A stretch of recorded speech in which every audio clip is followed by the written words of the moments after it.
Hey guys, so we're adding another bike to our test fleet and for upgrade parts. So today we are unboxing and rebuilding the Eride Pro SS.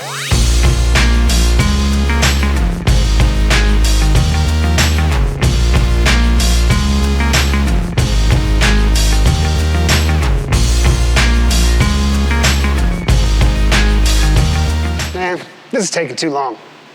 That's better. So the bike's out of the box. It's on the stand. Let's first go over what came in the accessory boxes. First things first, you got your charger. Pretty run-of-the-mill charger, 110 volt. Accessory box. You've got your manual. It shows you how to turn your key on. Front number plate. Display is in this box. We'll show you that when it's on the bike. Foot pegs. Zip ties to attach everything. Okay, now we'll kind of go over the order we're going to do things in. First, we're going to do handlebars and all the controls that go with that.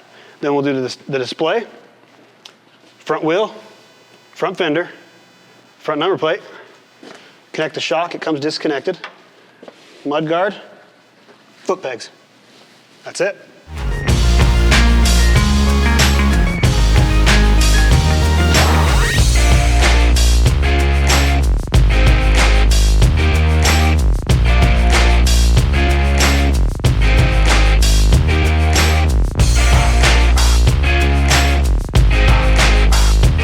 Man, check this thing out.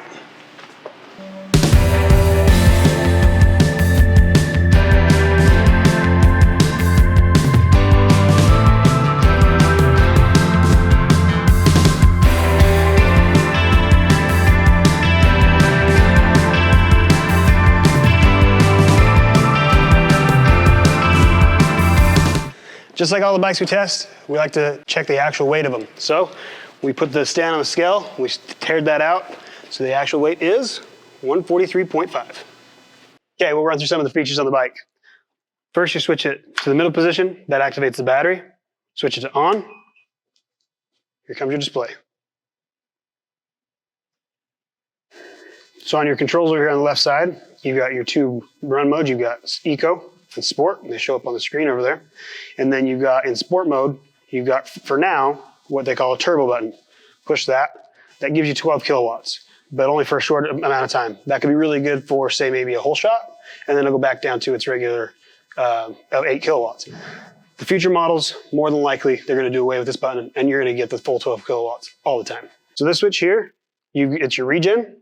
Middle position is 0 regen, and then you've got levels 1 and levels 2. Over here, on your right side, the only real thing you got here is a light switch. So you can toggle through the display features, push this bottom button. Sorry, hold it down. And then it'll take you through all your settings. Screen brightness, time, which unit you want it in, language, wheel size, sprocket size, which is pretty cool, you can adjust that. Okay, so now we've got the bike all built up, shows you all the features. Now we're gonna go over our suspension. And these are our suggested settings out of the box. So your preload, you have 56 clicks, which is quite a lot, which is awesome. We always say go right about the middle. So we went about 25 on preload. Your fork compression, you have 41 clicks, also awesome. We've played with it a little bit. You notice a big difference between clicks. So we set that at about 20, right in the middle. Your fork rebound is down here on the bottom. It has 18 clicks, and we set it at about 12. Slow it down a little bit. Your shock compression has a total of 9, which is this knob right up here. We set it at 5. Shock rebound has 15 clicks. We set it right at 8. Okay guys, so you saw the weight on our scale, 143 pounds versus 139 claimed by the manufacturer. We like to use our own scale just to see how things compare. Some of the other specs that you really care about this bike, most importantly, the power. It's 12 kilowatts out of the box. That's possible because it has a 72 volt, 40 amp hour battery with Samsung cells. That's a really strong battery, really strong controller. It'll peak at 12 using the turbo button that you guys saw earlier. Once that's removed, we just expect that it'll peak at 12 and then it'll come back down, settle at, who knows, 8, 10, whatever kilowatts. We'll continue testing that. But stay tuned for more with this bike. We're going to start building it out. We're going to ride it. We're going to add all of our normal parts, accessories, and upgrades to it. But let us know what you want us to do to this bike. You have input on this build. Other than that, subscribe, stay tuned. Let's see what we turn this thing into. So without further ado, let's hand it over. Let's go ride it. Let's see what it can really do. All right, because the turbo mode only works for a brief amount of time, I'm gonna now just do it on sport mode. So let's go for it.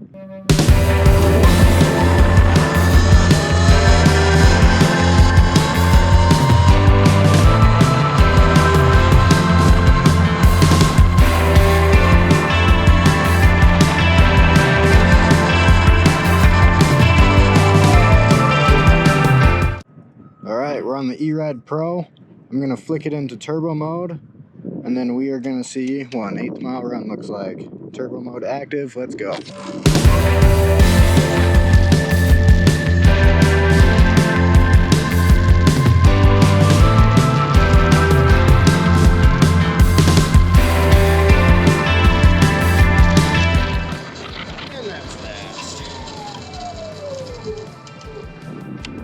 All right, just fired the old girl up. Clicked it into sport mode. I'm not a big fan of regen, so I'm gonna just center that out for now. I'll see if I want to change that later. The suspension's feeling like it rides pretty high in its travel, which is nice. A lot of bikes sink quite a bit right as soon as you get on them, so that's cool. Let's get to the trail. Hopefully, I guess we'll see if I can make it up to that white bit. I know we're not gonna go past that, but yeah. Let's find out. Stock tires on these things, stock power. I'm gonna turbo mode this thing real quick. Let's go.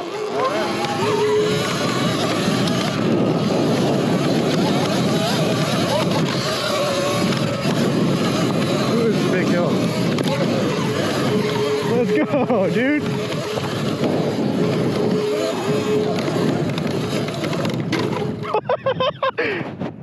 Yeah. Slidey. Ooh, the way down is gnarly. I'm full lock sliding.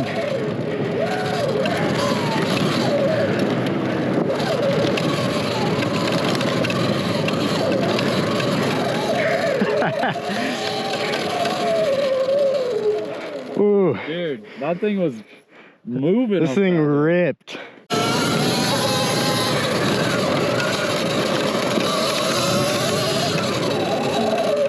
This bike makes like a humming noise.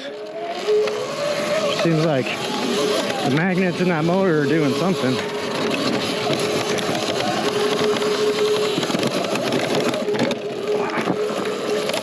All right, let's see what the Eride Pro got.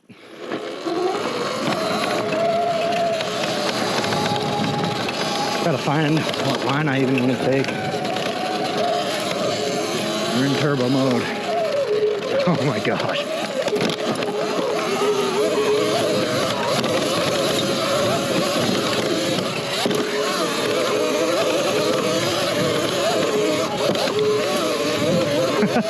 I don't know where I'm going, but I'm just going with it. Oh, that's all she got. Ooh, that's sketchy. The way down is gonna be gnarly. Sketch. Oh my god, it's loose.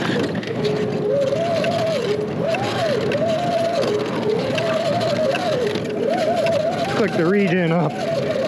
There we go, now the bike's slowing itself down. Sketchy. I think the power delivery of this bike is just phenomenal for what it is. Like, being a smaller form factor bike, it feels like the power is consistent. It's there when you want it, especially like riding these trails right now. The power feels awesome.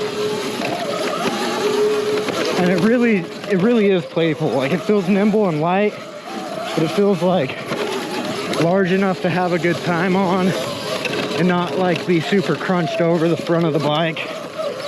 I think like, I really like the bars. It's got a good bar bend out of the factory, which is so rare on these things.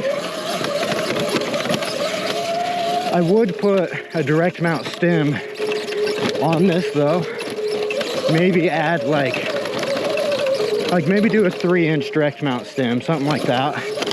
Adding a little bit more height would be ideal. Ooh, that was a good rock hit with my foot.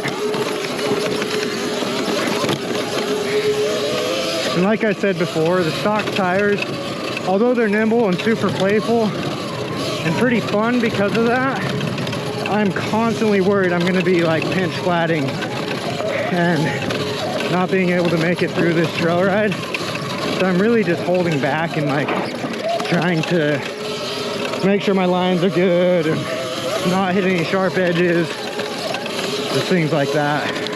But all in all, like, this is the best stock platform bike I've ever ridden. Like, even the suspension isn't terrible. It's nothing like EXT. Like EXT, you know, is A-kit suspension out of the box. But this does feel very, like, you can tell what it's gonna do, and it's supportive unlike any other suspension in the market. And I don't even think that Eride plans on keeping this suspension on the bike. Like, I think that they're actually looking to put a different manufacturer on. And I gotta say, like, if they're looking to improve it off that manufacturer, that'd be awesome. But as it sits right now, I'm a lot happier with this suspension than I am any other stock platform so far. So just the way that I am and the way that I ride bikes, I really like stiff suspension. So I pretty much just up the compression on the Eride and the preload and slowed down the rebound. And I really like how it feels. It feels supportive. It is a little harsh compared to like top tier brands of the suspension, but I mean, I would take that over not being supportive enough type thing. Let's see if I can read what speed I hit right here.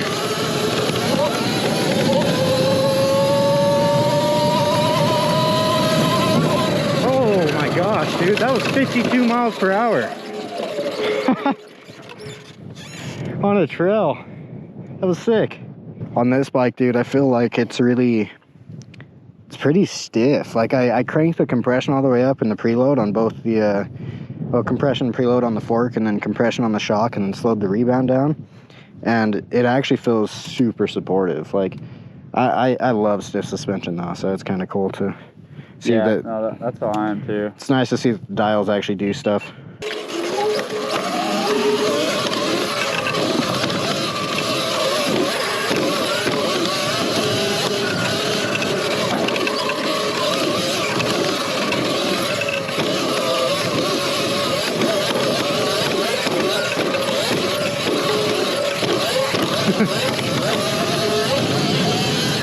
The whoops are definitely a little bit harsh.